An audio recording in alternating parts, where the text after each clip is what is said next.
अस्सलाम वालेकुम। कैसे हैं आप सब लोग? उम्मीद है आप सब लोग खैरियत से होंगे। तो जैसा कि आपको पता है, आज हमने जो टॉपिक स्टार्ट करना है उसका नेम है खिलाफत उमरा।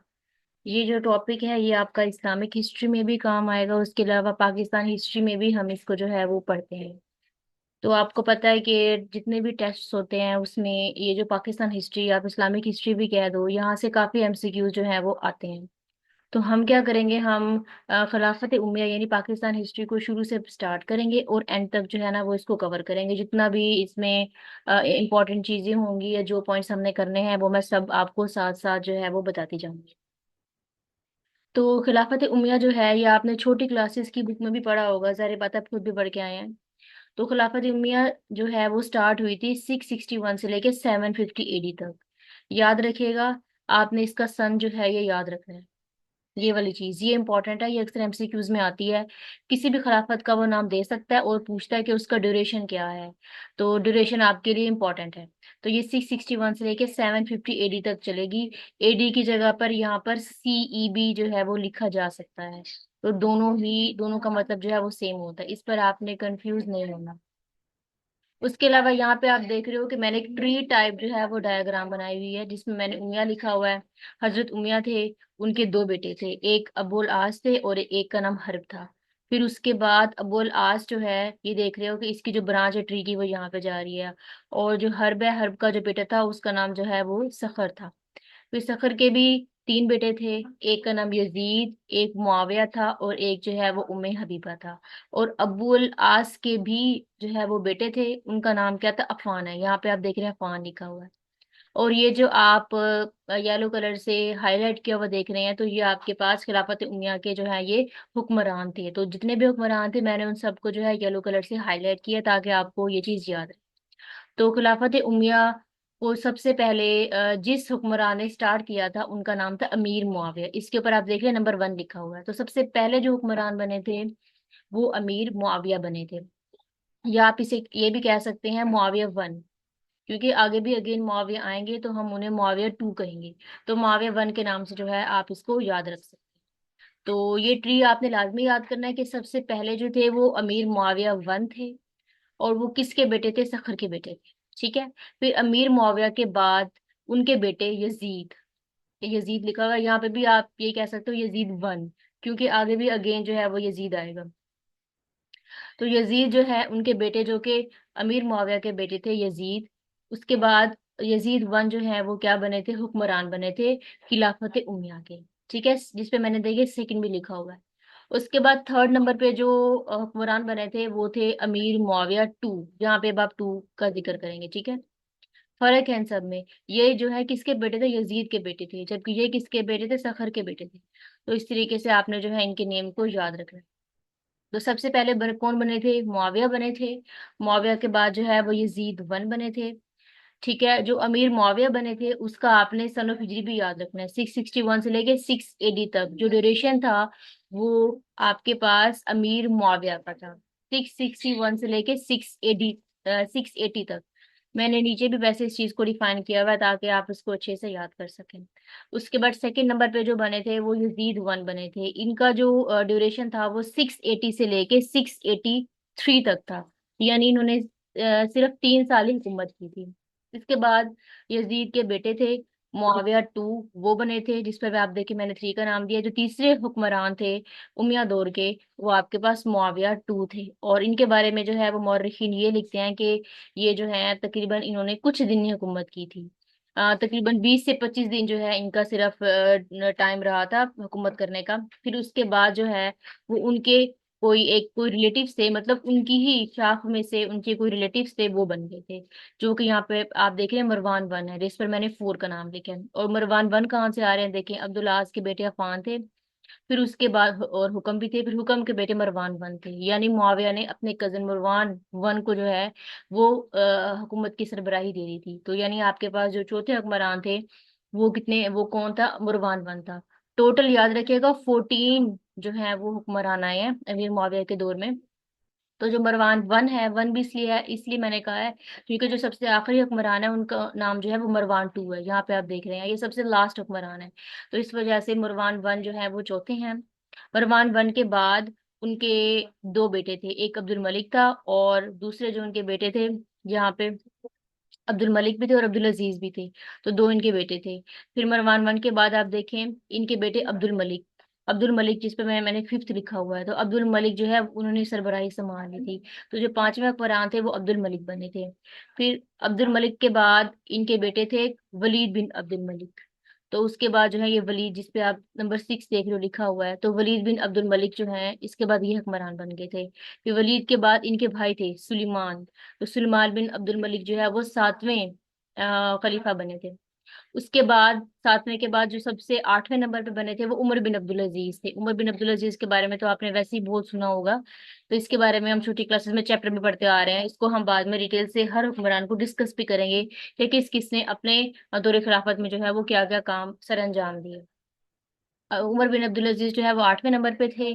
उसके बाद नौवें नंबर पे जो है यजीद बने थे। फिर 10वें नंबर पे हिशाम बने थे। इस तरीके से ये जो है ना हुक्मरान के सरबराही चलती रही, और सबसे आखिर में जो लास्ट में बने थे वो मरवान टू बने थे।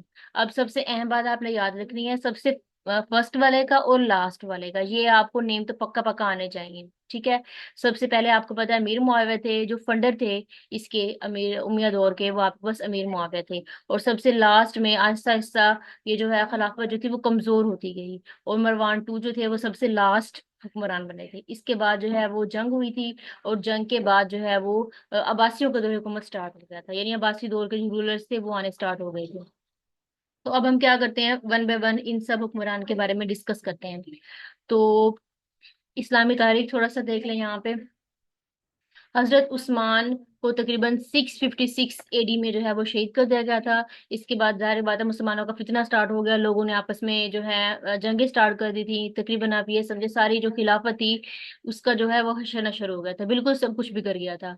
तो फिर उसके बाद इस्लाम के चौथे खलीफा आपको पता है हजरत अली रजी अल्लाह तआला थे, जो कि शाम में गवर्नर थे। उसके बाद अमीर मुआविया थे, इनके दरमियान जंग हुई। तो जो अमीर मुआविया से जो है वो ट्री जो है ये खिलाफत की ट्री स्टार्ट होता है, और आहिस्ता आहिस्ता सारे के सारे हुक्मरान जो हैं वो बनते जाते हैं। तो 661 में सबसे पहले जो खलीफा थे उमैया दौर के, वो अमीर मुआविया बने थे।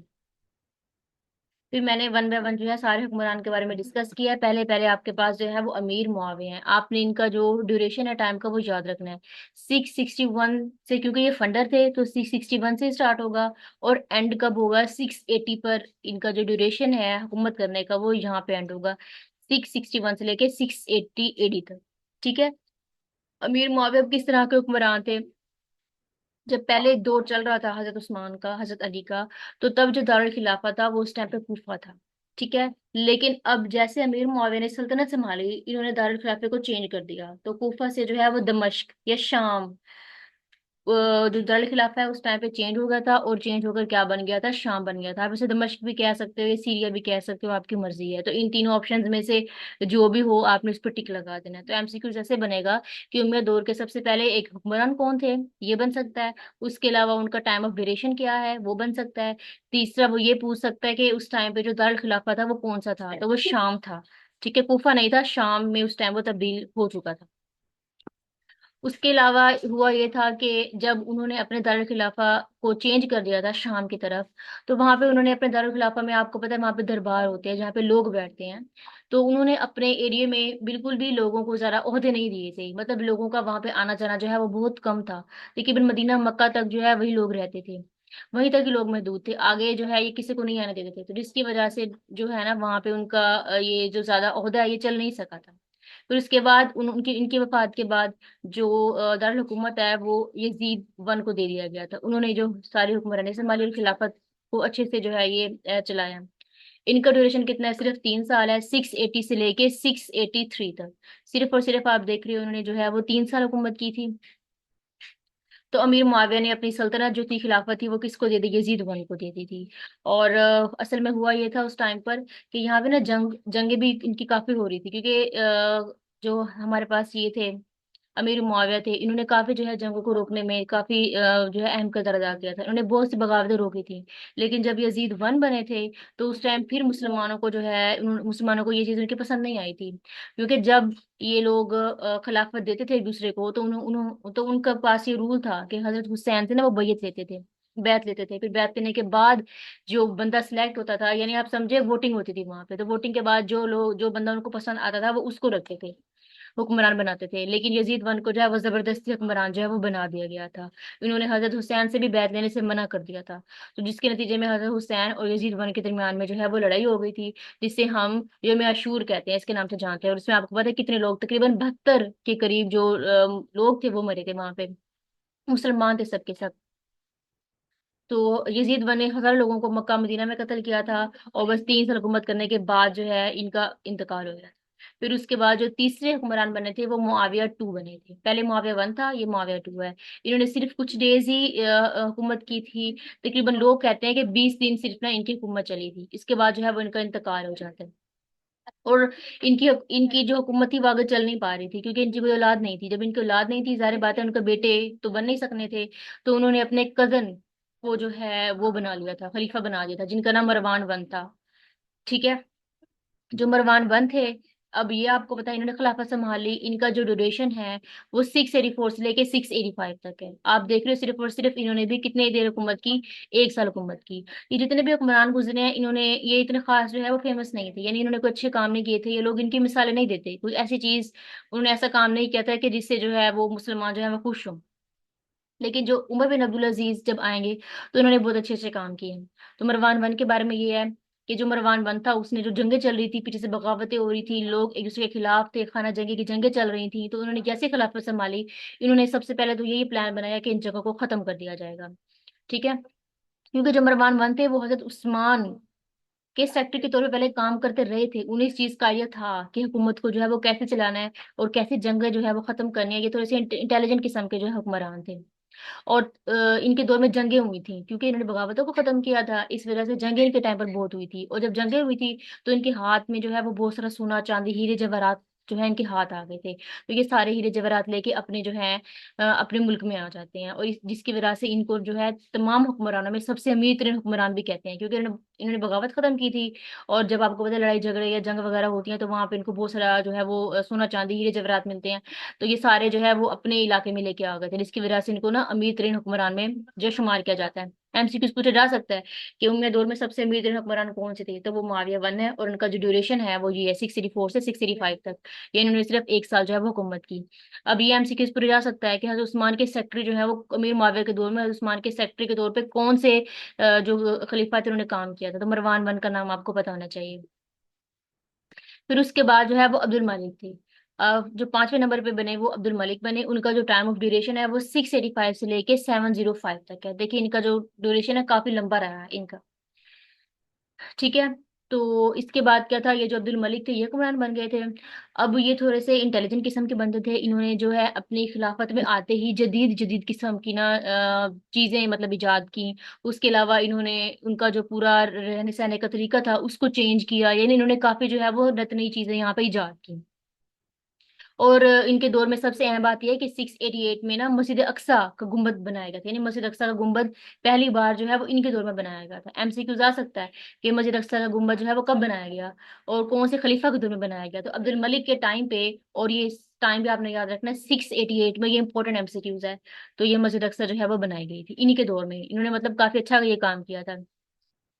उसके अलावा इन्होंने सिक्के जो है बनाए थे, सोने चांदी तांबे के सिक्के इन्होंने जो है वो इन्वेंट किए थे। उसके बाद और इन्होंने सिक्कों के ऊपर जो है वो अपना नाम तहरीर करवाया था। और ये सबसे पहले हुक्मरान थे जिन्होंने अपना नाम जो है वो सिक्कों के ऊपर जो है वो लिखवाया था, अरेबिक स्टाइल में ना इन्होंने लिखवाया था अपना नेम। तो इनके दो सबसे अहम कारनामे कौन से हैं, एक तो मस्जिद अक्सा वाला है और दूसरा सिक्कों पे इन्होंने सबसे पहले हुक्मरान थे जिन्होंने सिक्कों के ऊपर जो है वो अपना नाम लिखवाया था। तो ये इनके कारनामे आपने याद करने हैं, ये एमसीक्यूज में आते हैं कि वो कौन से खलीफा थे जिन्होंने पहली बार जो है सिक्कों पे अपना नाम लिखवाया था। या वो स्टाइल पूछ सकता है, वो कौन सा स्टाइल था, नेम पूछ सकता है, ड्यूरेशन पूछ सकता है। तो ये चीज आपने जो है वो याद करनी है। उसके बाद 6 नंबर पे है वलीद बिन अब्दुल मलिक, उनके बेटे थे वलीद बिन अब्दुल मलिक के। और इनका टाइम ऑफ ड्यूरेशन जो है वो 705 से 715 AD तक रहता है। ये इंपॉर्टेंट है क्योंकि इन्हीं के टाइम पे जो है वो यही जहाज बिन यूसुफ का वाकया आपने छोटी क्लासेस में पढ़ा होगा, ये बनु कासिम वाला।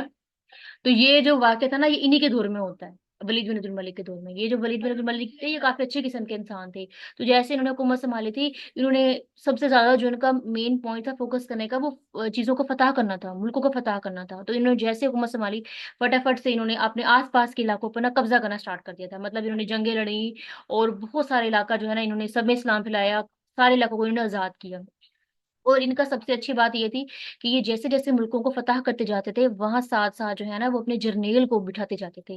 मतलब फॉर एग्जांपल, जैसे उन्होंने एक इलाका फतह किया तो वहां पे अपना कोई अच्छा जो बंदा है, कोई जर्नेल है, उसको बिठा दिया। दूसरा इलाका फतह किया, वहां पर अपना सेकंड जर्नेल बिठा दिया। इनके जो बंदे थे वो बड़े ट्रस्टेबल बंदे थे, जो कि इनकी गैर मौजूदगी में बहुत अच्छे से काम सर अंजाम देते थे। और उनके जर्नल काफी सारे ऐसे भी थे जो खुद भी इलाके जो है फतह करते थे, और वलीद बिन अब्दुल मलिक जो है वो इनके मेन हेड थे, इनको जो है वो लीड कर रहे थे। तो देखें, ये अपने जंगों पर हिजाज बिन यूसुफ पे तकरीबन इन्हिसार करते थे। यानी इनके जो सबसे करीबी बंदे थे वो हजाज बिन यूसुफ थे। हजाज बिन यूसुफ इनके क्योंकि करीबी बंदे थे, तो इन्होंने जो है इनको बसरा का गवर्नर बनाया हुआ था। तो यानी ये बसरा के इलाके पे जो है ये हुकूमत करते थे। इनके काफी सारे और भी जनरल थे, जैसे मूसा बिन नसीर थे, तारिक बिन जियाद भी थे, कुतब बिन मुस्लिम थे, और भी बहुत सारे जनरल थे इनके। तो उन्होंने हर किसी को अलग अलग जो है वो खिलाफत दी हुई थी। ठीक है। और इसी का दौर था कि जब कासिम मोहम्मद बिन कासिम का वाकया था और सिंध को इन्होंने फतह किया था। तो वैसे मोहम्मद बिन कासिम से रिलेटेड भी काफी जो है ना एमसीक्यूज आ जाते हैं वैसे पेपर में। तो आपने मोहम्मद बिन कासिम वाला भी जो है ना वो याद रखनी है बात। तो मोहम्मद बिन कासिम के बारे में आपने सुना होगा कि 711 में जो मोहम्मद बिन कासिम था वो कहाँ पे पहुंचा था, उसने सिंध को फतह किया था। 711 में जो मोहम्मद बिन कासिम था उसको हिजाज बिन यूसुफ ने क्या किया था, 5,000 की आर्मी देकर जो है वो मकरान में भेजा था। ठीक है। और फिर इस तरीके से दीबल के मुकाम पर आपको पता है कि इन्होंने जो है एक लूंडी थी जिसका नाम नाहीद था, उसके खत जो है वो हिजाज बिन यूसुफ को पहुंचता है। और फिर उसके बाद जो है हिजाज बिन यूसुफ जो है मोहम्मद बिन कासिम को कहता है, मोहम्मद बिन कासिम जो है वो वहां पे जाता है और वहां पे जो है दीबल को फतह करता है। इस तरीके से वो काफी सारे इलाके को जो है वो अपने कब्जे में ले लेता है। और जब वो दीबल से वो ही गुजरता है तो उसके पास टोटल जो है वो 12,000 की आर्मी होती है। और उस टाइम जो उसकी उम्र है वो 17 साल थी। ये एमसीक्यूज आता है कि कितने सन में जो है ना मोहम्मद बिन कासिम ने उसको फतह किया था, दीबल के मुकाम को सिंध को कब फतह किया था। 711 में किया था। ये आपने बात इंपॉर्टेंट याद रखनी है। उसकी उम्र कितनी थी, उसकी उम्र 17 साल थी। ये एमसीक्यूज आ चुके हैं पेपर में बार बार, इसलिए बता रही हूँ मैं आप लोगों को। फिर और किसको शिकस्त दी थी, उसने राजा दाहिर को शिकस्त दी थी। तो राजा दाहिर की जंग हुई थी मोहम्मद बिन कासिम के साथ, जिसमें मोहम्मद बिन कासिम जो है वो उसको फतह नसीब हुई थी, और राजा दाहिर जो है वो उसमें हार गया था। और राजा दाहिर क्या था, ये एक नॉन मुस्लिम था, और इसका जो ताल्लुक है वो बरहमन के कबीले से था। ठीक है। ये बातें कुछ कुछ जो है वो आपने याद रखनी है मेन मेन। और कौन कौन से इलाके फतह करता है मोहम्मद बिन कासिम, मुल्तान को फतह करता है। लेकिन चीन को जब फतह करने वाला होता है तो तब जो है अब्दुल बिन मालिक की डेथ हो जाती है। और फिर उसके बाद उसका जो भाई है सुलेमान बिन मलिक, वो जो है वो उसको जो है ये सल्तनत सारी की सारी मिल जाती है। तो 7वें नंबर पे आप देख रहे हो जो सुलेमान बिन अब्दुल मलिक है, उसको जो है ये सारी सल्तनत जो है खिलाफत मिल जाती है। लेकिन सुलेमान बिन मलिक जो है उसके अपने भाई से अच्छी नहीं बनती थी, वलीद बिन अब्दुल मलिक से।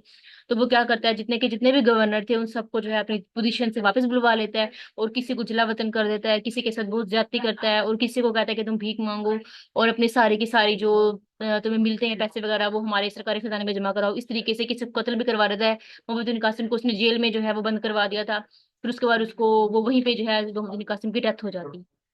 तकरीबन 20 साल की उम्र में मोहम्मद बिन कासिम जो है वो मर जाता है, और उसकी जो कब्र है वो शाम में है। ठीक है। इसने काफी सारे इलाके फतह किए थे मोहम्मद बिन कासिम ने भी। तो अब फिर कौन अब खलीफा बनते हैं, सुलेमान बिन अब्दुल मलिक। इनका ड्यूरेशन क्या है, 715 से 1707 तक। यानी अब किसी ने उसने साल हुकूमत की, सिर्फ 2 साल हुकूमत की। इसने यही किया था, ये थोड़ा सा जो है वो सख्त किस्म का था, इसके अपने भाई से बनती नहीं थी। इस वजह से इसने जितने भी जर्नेल थे ना उनको वापस बुलाया, इसे कत्ल कर दिया। तो इस तरीके से था। अब लेकिन आप खुद देखो, अब्दुल मलिक के जो टाइम था उसमें बहुत फतूहात हो रही थी, इस्लाम जो है वो तेजी से फैल रहा था। लेकिन जब सुलेमान बिन मलिक आया उसने सारे गवर्नर को वापस बुला लिया। तो मशरिक से मगरिब तक जितनी भी इस्लाम इस्लाम फैल रहा था वो बिल्कुल ही आप समझे रुक गया, सब कुछ ही खत्म हो गया। फिर इसने मरने से पहले सुलेमान बिन अब्दुल मलिक ने जो है उमर बिन अब्दुल अजीज को हुक्मरान मुंतखब किया। ये उस टाइम तक एंड तक अच्छा हो चुका था। और उमर बिन अब्दुल अजीज का आपको पता है कि वो कितने अच्छे हुक्मरान थे। तो उसने जो है फिर अब किसको मुंतखब किया, खिलाफत किसको दी, उमर बिन अब्दुल अजीज को, जो कि उस वक्त जो है वो मदीना के गवर्नर। तो अब जो 8वें नंबर पे बनते हैं वो उमर बिन अब्दुल अजीज हैं। इनका जो टेन्योर है कितना है, 717 से लेके 720 AD तक इनका टेन्योर रहा है।